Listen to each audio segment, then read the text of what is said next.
Oh, what a glorious day to be an Xbox fan. If you don't peep the shirt right here, that is, of course, Hit Boy. And we're today going to be talking about a story that's all over Twitter and over on Xbox Wire.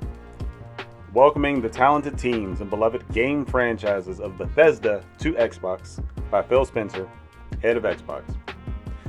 He goes on to say, today is a special day as we welcome some of the most accomplished studios in the games industry to Xbox. We are thrilled to announce Microsoft has entered into an agreement to acquire ZeniMax Media, parent company of Bethesda Softworks. I was super excited with the possibility of them buying Warner Brothers, which would have gave Microsoft Injustice and Mortal Kombat and Middle-earth if they renewed the licenses, and Arkham Knight if they renewed the licenses. And that was the problem. They would be paying for the studios and not the licenses. They'd have to renegotiate those with DC and Warner Brothers movies or whoever owns the IP to Harry Potter and things like that. So it was always kind of iffy if they should do that deal. But to wake up to see that they purchased ZeniMax that owns Bethesda among other studios. Oh, when I tell you I couldn't do anything for 2 hours but think about this, I was totally distracted all day, and it was glorious. It was so glorious. The story goes on to say, as one of the largest, most critically acclaimed, privately held developers and publishers in the world, Bethesda is an incredibly talented group of 2,300 people worldwide who make up some of the most accomplished creative studios in our industry across Bethesda Softworks, Bethesda Game Studios, id Software, ZeniMax Online Studios, Arcane, Machine Games, Tango Gameworks, AlphaDog, and Roundhouse Studios. These are the teams responsible for franchises like The Elder Scrolls, Fallout, Wolfenstein, Doom, Dishonored, Prey, Quake, Starfield, and many more. Like, think about that, man. Elder Scrolls and Fallout, Doom, Elder Scrolls Online, Prey, Dishonored, Deathloop, which we'll get to a little bit later, Wolfenstein, The Evil Within, Ghostwire Trip Tokyo, which we'll also get to later. And I'm not too familiar with AlphaDog and Roundhouse Studios, but when you think about that, that is still 9 new studios. 9. They now have 23 studios, which means they have more first-party studios or first-party studios than Sony does. So this was a huge, huge move. The only thing that might have even compared in scale is if they would have bought EA, but EA would have probably been more than the $7.5 billion that Microsoft paid for ZeniMax Media. The story goes on to say Bethesda's games have always had a special place on Xbox and in the hearts of millions of gamers around the world. Our teams have a close and storied history working together, from the amazing first Doom and its id Tech engine, innovating games on PC, to Bethesda bringing their first console game to the original Xbox, the groundbreaking The Elder Scrolls 3 Morrowind. Over the years, I've had many deep conversations with the creative leaders at Bethesda on the future of gaming, and we've long shared similar visions for the opportunities for creators and their games to reach more players in more ways. When you think about the fact that Doom brought id Tech to PC space back then, and then the first console game that they did was Elder Scrolls 3 Morrowind on the original Xbox, it's almost full circle. Like the first console game was on Xbox, and now they're part of Xbox. And same thing with Double Fine and Psychonauts being an exclusive for the beginning of that, and it was on Xbox, and now they're owned by Xbox. So it's serendipitous, very serendipitous. The story goes on to say, just as they took the bold first steps to bring the Elder Scrolls franchise to the original Xbox, Bethesda were early supporters of Xbox Game Pass, bringing their games to new audiences across devices, and have been actively investing in new gaming technology like cloud streaming and games. We will be adding Bethesda's iconic franchises to Xbox Game Pass for console and PC. One of the things that has me most excited is seeing the roadmap with Bethesda's future games, some announced and many unannounced, to Xbox console and PC, including Starfield, the highly anticipated new space epic currently in development by Bethesda Game Studios. So there were a lot of games from Bethesda that were in Game Pass like from the jump, and Elder Scrolls Online being one of them. And it wasn't like, the brand new stuff, but it was like always like the previous content that they had put out. And Fallout had been in there, and so were Doom and Wolfenstein and other things. So they have definitely been a proponent of Game Pass And it's nice to see where those relationships and those visions aligning, along with the 7.5 billion, let's be honest, led to this deal getting done. Like, if you read the letters by Todd Howard and Phil Spencer, a lot of the stuff that they talk about just echoes with each other. You know, they're in sync, man. They're in sync and they like each other.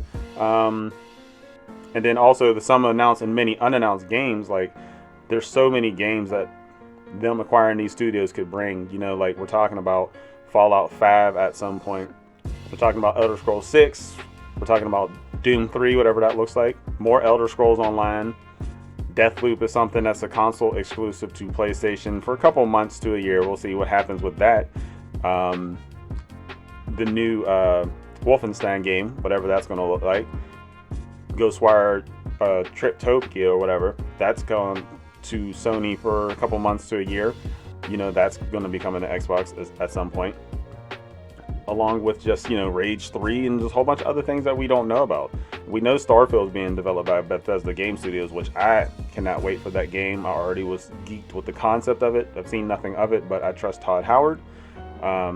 So I can't wait to learn more about Starfield, but it's just the fact that Xbox now has 23 studios, man.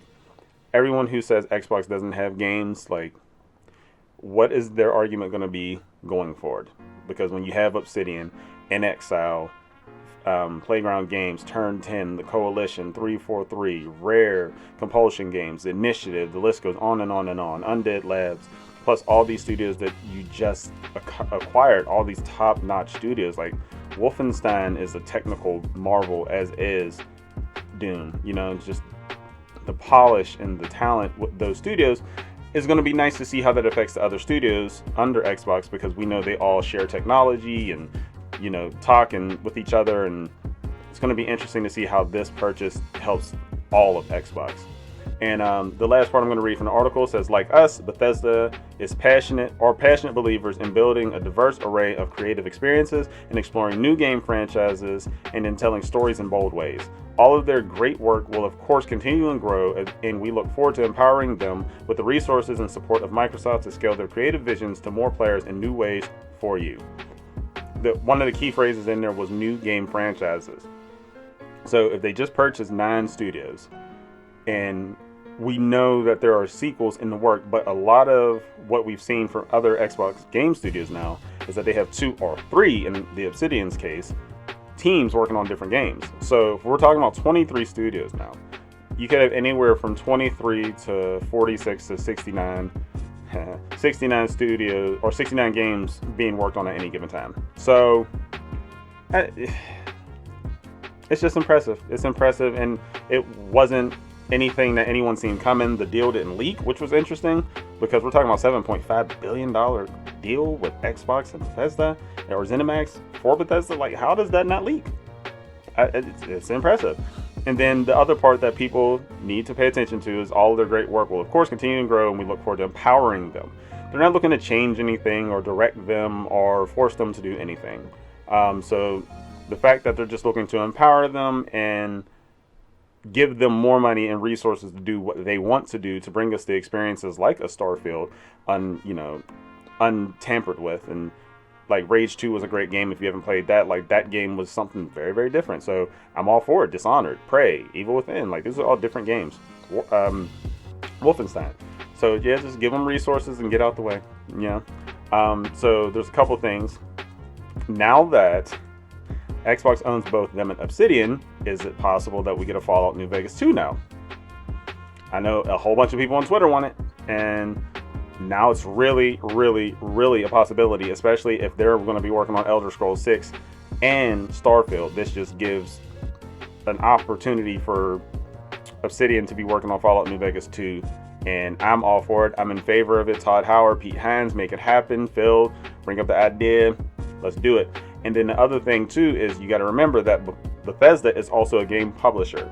So from what I could ascertain from this, they will continue to be publishers. And we have 2 scenarios that I see, and some gray area in the middle. Best case scenario, the stuff that's being developed now on multi-platform is still going to be multi-platform, and the stuff coming after it will be Xbox exclusive.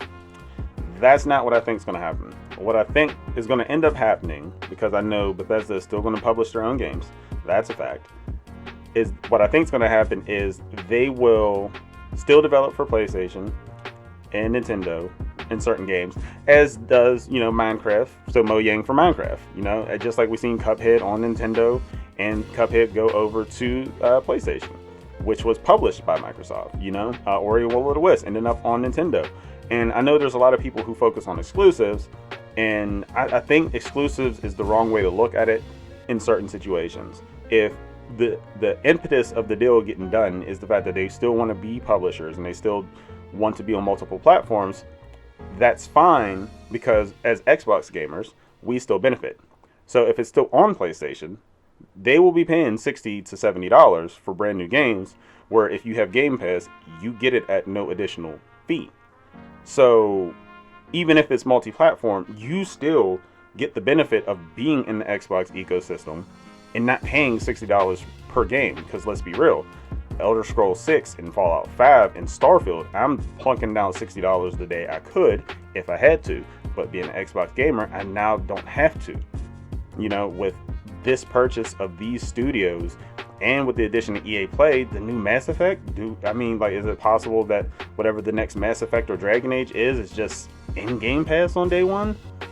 I don't know. We don't know. We don't know what's going to happen. But overall, I'm super excited for this. I'm interested to see the details of if anything will ever be exclusive to Xbox in this situation, or is it literally that we now own this, they will publish on PlayStation, but we're getting a portion of this, and the money that we get from PlayStation fans just goes into us making more games, more great experiences, more technology, better consoles, all this good thing. So I do want to see the details, but overall, I am 100% ecstatic for this purchase, and it's just Xbox for the win, man. But thank you guys for watching. I hope you enjoyed it. If you liked it, please like, comment, subscribe, share. All that helps to grow the channel. But until next time, be happy, be safe out there, and peace out.